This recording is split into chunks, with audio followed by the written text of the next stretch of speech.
Welcome into another edition of the Sunshine State Sports Rundown. This will be episode 9 after a big break, but we are back.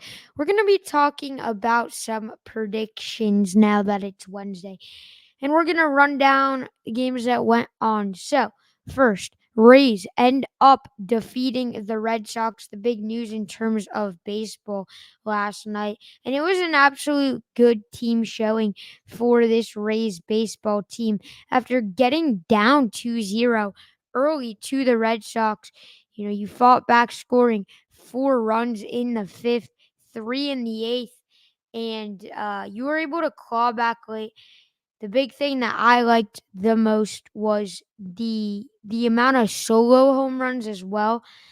You have 4 total home runs. Brandon Lowe, obviously, that big home run was huge. I'm trying to think. I believe Caminero had a homer. Siri did have a homer, and I believe Josh Lowe had a homer.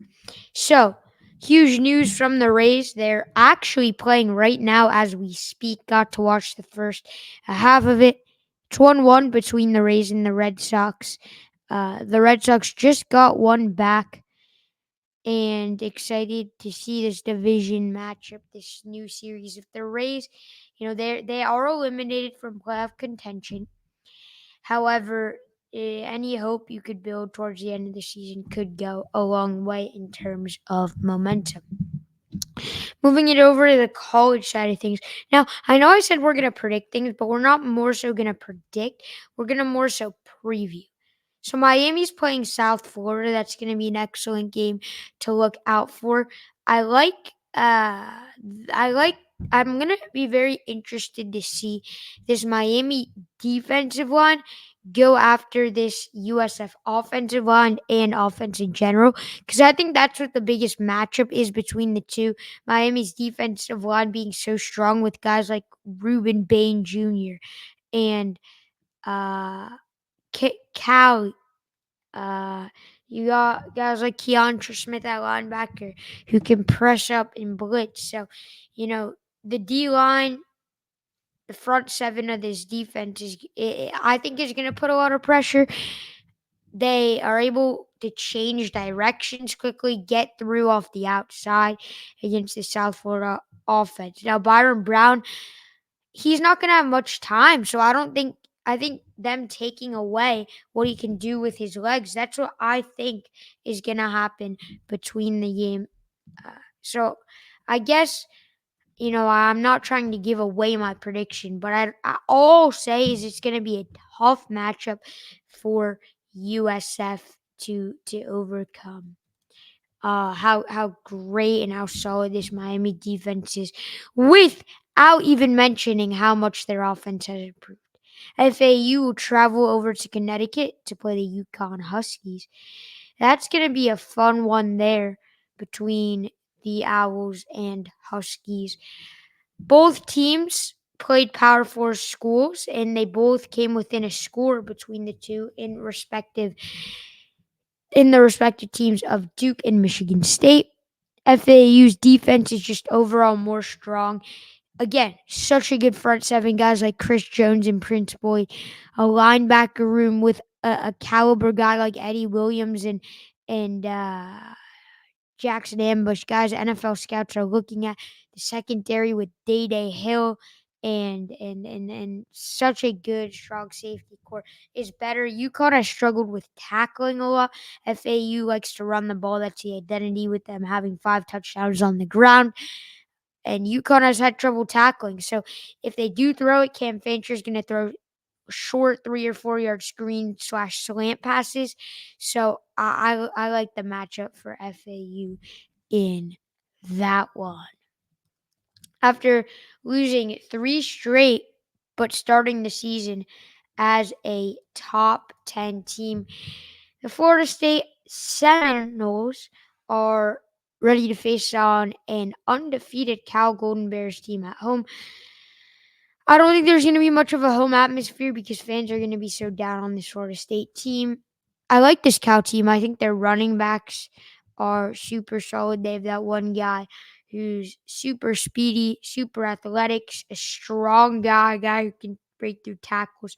And like when I say good, I'm forgetting his name. When I say good, I mean Heisman caliber good. So I feel like they're gonna be able to run all over. I'm trying to remember his name. I think it's like Javian Thomas or something. I could be butchering it. It could be Thomas something, but I think it's Javian Thomas. But yeah, excited to see that one. But I would give the matchup advantage to Cal. That doesn't mean I'm picking them. I would just give the matchup advantage to the Cal Golden Bears. UCF football has a big one against Colorado, but that'll happen after this bye week. So they will be off. They are going to be prepping. FIU is coming off a devastating 38-20 loss to FAU, and it wasn't even that close. Like FIU scored 14 garbage time points. However, they will have Monmouth at home. To compare Monmouth, the last FBS team in football that they played in the Florida area was FAU. FAU beat them, I believe it was 42-7. So I can expect FIU to have a big win, especially against an FCS team like a team within the Monmouth Hawks. Also, in the state of Florida, we can't forget about the Florida Gators, despite how poorly they have been living up to expectations. They will be taking on the Mississippi State. What's their name? I'm sorry, I'm butchering on it. I know they're the Cowbells though. State. The Cowbells. I think it's the Bulldogs, maybe. Yeah, Bulldogs. Bulldogs. There we go. Mississippi State Bulldogs. They have been terrible so far this season. They lost to both Toledo and Arizona State. They lost to Toledo at home 41-17. They are going to Florida. This is a get back on track game for them. I think they will beat Mississippi State. Although I'm not doing my score predictions, I think it's a good matchup for the Gators, something they can experiment with, especially in the quarterback room with DJ Lagway. Also, the receivers, I know they were very much so banged up. This is a game where you could rest them because although this is an SEC conference game, Mississippi State has not been good so far this season. Let's go over to the NFL and let's talk some fantasy football. Actually, we're going to say fantasy football into the next episode. But the Dolphins will take on the Seahawks Sunday at 4:05 in Seattle. Going to be a good game to see how Skylar Thompson is going to fare. The Seahawks defense is definitely improved from last year. They're undefeated so far. They played good defense, haven't let up 20 points more than 20 points in either of their games. A new coach, Coach McDonald, coming over from a defensive coordinator spot with the Ravens. Before that, he was with the Wolverines, Michigan. So he's a defensive-minded head coach. I think the Dolphins are going to struggle. The undefeated team in the state of Florida, the Tampa Bay Buccaneers, are going to have a good one on Sunday versus the Denver Broncos. Now, this is a home game, and the Denver Broncos are a bottom 5 team in the NFL.